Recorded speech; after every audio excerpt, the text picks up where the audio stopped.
Hello, this is part 4 of the How to Beat Pantheon of Hallownest guide. Can't be bothered to record an intro. Pure Vessel and Absrad are in this video. Subscribe or you cringe, whatever.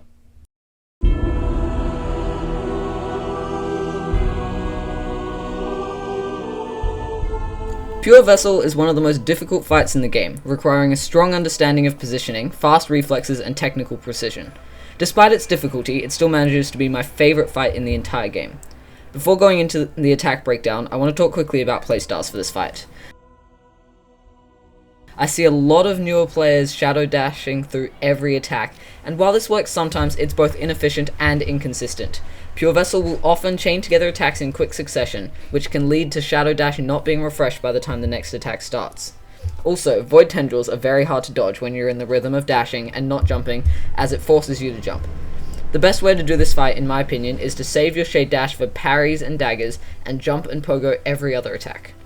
I'd try to preempt every attack with a jump to give more time to react for each one. Mark of Pride does make this easier, but I don't recommend sacrificing anything for it, because Absrad is after Pure Vessel, and you need the build that is recommended for the other bosses for it. Pure Vessel has 5 attacks in the first phase, the most common of which is the lunge, where Pure Vessel will usually teleport away, then begin a dash towards the player.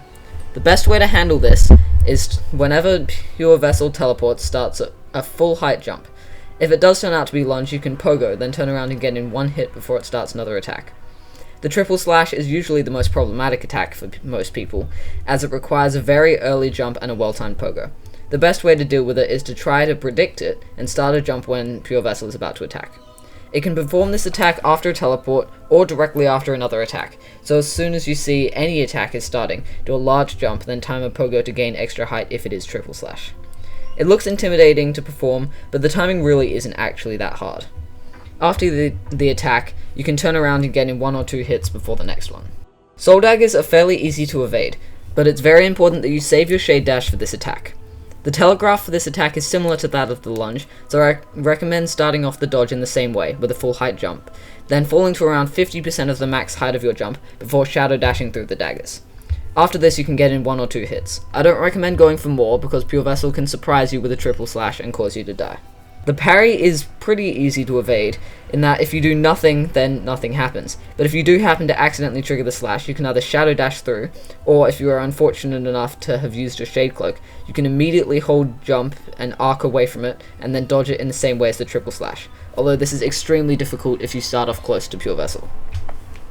The soul pillars can be very difficult to dodge, as Pure Vessel can randomly appear directly above you and initiate the downward strike with very little warning. This attack can be performed at the peak of a jump or after a teleport.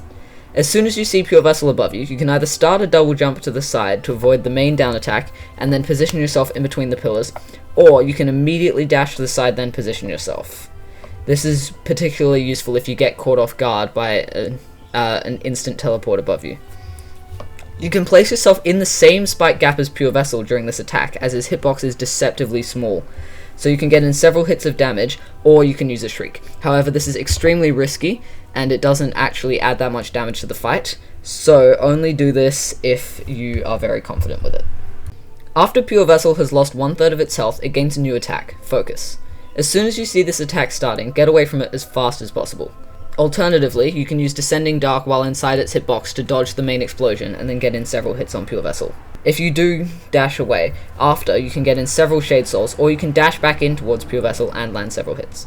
It is possible to heal once during this attack, but it relies heavily on good RNG, and the risk isn't worth the reward, so I don't recommend doing it unless you are extremely low. No, that was just bad.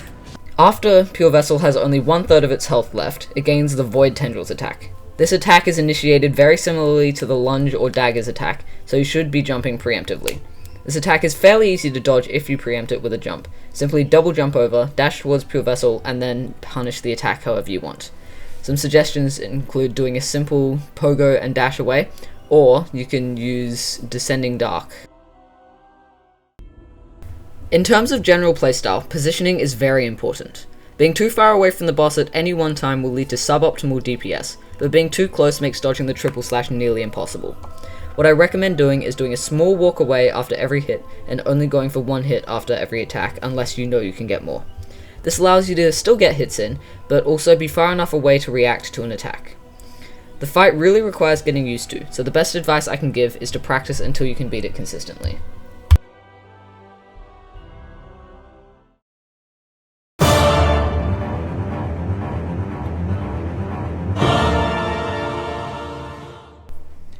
This is without a doubt the most difficult fight in the game.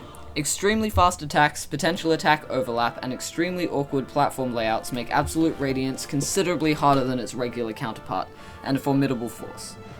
Positioning is extremely important in this fight, as good positioning can allow you to consistently avoid overlapping attacks, which is the main difficulty point of the fight.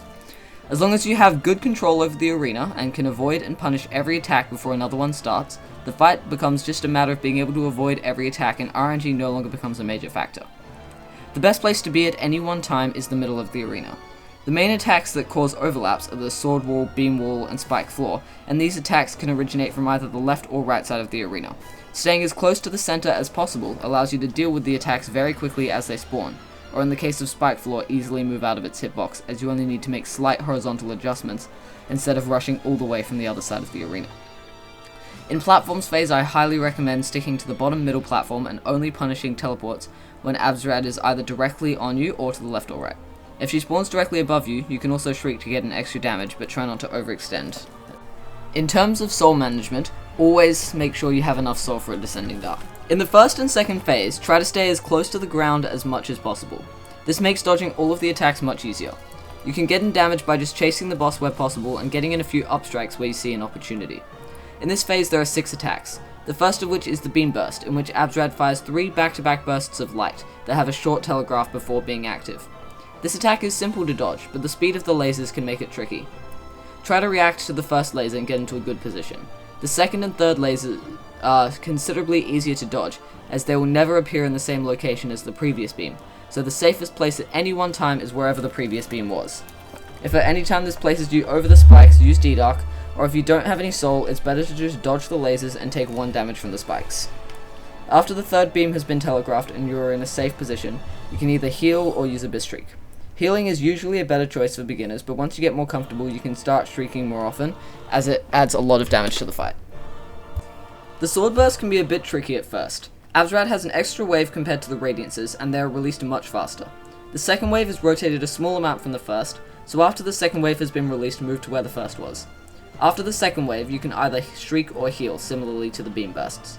Just like the Beam Bursts, if you're placed above spikes, D-Dark, or if necessary, tank 1 damage from the spikes. Sword Rain can be mildly problematic if spikes are preventing you from reaching a safe gap. If you get lucky, you can simply move into the large gaps for each wave and evade them. However, if you are obstructed by spikes, the simplest solution is to just dash into them and take 1 damage. You get decently frequent heals on this fight, and it's much better to take 1 damage than 2. You can also pogo the spikes, which is decently difficult but the most resource effective method. The easiest and safest way is to D-Dark them, which makes them disappear and allows you to dodge the swords much more easily. However, it does cost a cast of soul and it's better to save it for other attacks. Orbs are generally considered the most problematic attack in the fight, but there's an easy way to deal with them. Try not to leave the ground and just dash under all of the orbs as they spawn. The only time you should be jumping during this attack is if an orb spawns very close to the ground. In this case, jump over the orb and then dash under it when it loops back around. Alternatively, if the radiance is right above you, you can jump up and get 2 hits as every orb spawns, and they will almost always go over you. Dashing through orbs will make them disappear if you have your shade cloak up, so try to dash through them where possible. If when orbs start you are not on the ground or you are over spikes, use D-Dark, as usual, to get down as fast as possible. Being in the air makes the orbs extremely difficult to dodge, so being on the ground is very helpful. Yeah, this is the orb dodge that I recommend, by the way. Dashing's for nerds. No, dashing's cool. Light Wall is pretty simple to deal with, but it's very important that you dash through it before it reaches halfway, because the next attack will start as soon as the wall reaches halfway. You can D-Dark through it as well, but it's better to save soul for other attacks. The Sword Wall is similar to the Light Wall, in that it isn't too hard to dodge, but it's very important that you deal with it before it reaches halfway. If you have your Shadow Dash up, you can simply dash through the walls. If you don't, just jump and dash through the gaps. You can also jump in an arc through the gaps, so this is hard and never really necessary. If dashing through a gap will place you over spikes, guess what? D-Dark. I'm getting tired of saying it at this point. Just D-Dark if you're over spikes. Phase 3 is the easiest phase in the fight by far, as Absrad stays in the center of the arena performing the Sword Rain attack until you deal 300 damage. The spike floor splits to the left and right of the arena, taking up half of the total arena and leaving the middle 50% clear. At the start of the phase, if you're quick, you can get off a few heals, and once the swords start raining, try to get 1 hit per set of swords and position yourself between the gaps. The phase is very short, and at the end of it you can get all 6 heals off before the platforms phase. Platforms is the most difficult phase in my opinion, and for the entire phase I recommend staying on the bottom middle platform. You can get aggressive and chase the radiance, but it's very risky and some attacks are harder to dodge from certain platforms. Light beams and sword beams are dodged very similarly when the radiance is far away as in the first 2 phases. Just jump out of the way of the beams or swords. The orbs can be annoying in this phase, but there is a consistent dodge for it. Walk to the edge of the platform that the orb is coming from, then jump upwards in an arc. This will lure the orb under you and hit the platform, most of the time. The sword wall is pretty simple, just dash through it then jump back onto the platform. Light wall is also pretty simple. The easiest way I found is to dash through the wall onto the platform directly to the side in the direction the wall came from, and then immediately dash back. If Absrad spawns directly on you, the dodges get a little harder. As soon as she teleports there, start up slashing, then if her eyes start to glow, immediately D-Dark. If you don't do this and she does nail burst, you will almost always get hit. After this, you can continue getting hits in while repositioning yourself to dodge the attacks, unless she does orbs. In this case, after the D-Dark, pogo above the radiance, then D-Dark again. Keep doing this until the attack ends. If she does a wall attack, just dodge it as if the radiance wasn't there and get hits in where you can. You can also D-Dark through them and keep damaging. When the phase ends, you can get in a few quick heals before the climb starts. The climb is pretty difficult, but also quite hard to explain. The best way to do it is to time your jumps with the lasers. This allows you to use your double jump to avoid the laser. If the laser spawns on you or in your way, use your double jump to jump outwards towards the side, then dash back in using your shade cloak to go through it. Don't be afraid to fall back down to the platform you just jumped from to avoid a laser if it blocks the platform you're trying to get to. When you get to the top few platforms, you can start luring the lasers away from the platforms as they begin to get more accurate. Jump out away, then dash back in to clear the final few. The final phase is pretty easy, but it is extremely stressful, especially if you are at the end of the Pantheon 5. The final phase strategy is pretty simple, but very easy to mess up, so make sure you can do it consistently under stress. As soon as an orb appears, jump in an arc, first away from the orb, then use your double jump to go back towards it. If you time it right, then the orb will be lured off screen and disappear. If the orb isn't being lured off screen, then you are jumping too early. After this, on the way back down, you can get in nail swings, or if she's on the other side of the arena, use Shade Soul. And if you can successfully do all that, then congratulations, you have beaten the hardest challenge Hollow Knight has to offer. Except Radhog, I guess. And Bindings. And modded challenges, Any-Rad, double boss fights, hitless Pantheons, Glass Soul, Hell Mod, Curse Randomizers, Nail Only, Radhog, Custom Trials, Pantheon of Nightmares. And that's the end of the 4th and final part of this series. Me and my editor, Ellerman, put a lot of work into these videos, so if you do appreciate them, make sure to, I don't know, like or something. I don't really care that much. But it is greatly appreciated by us. And thanks for watching.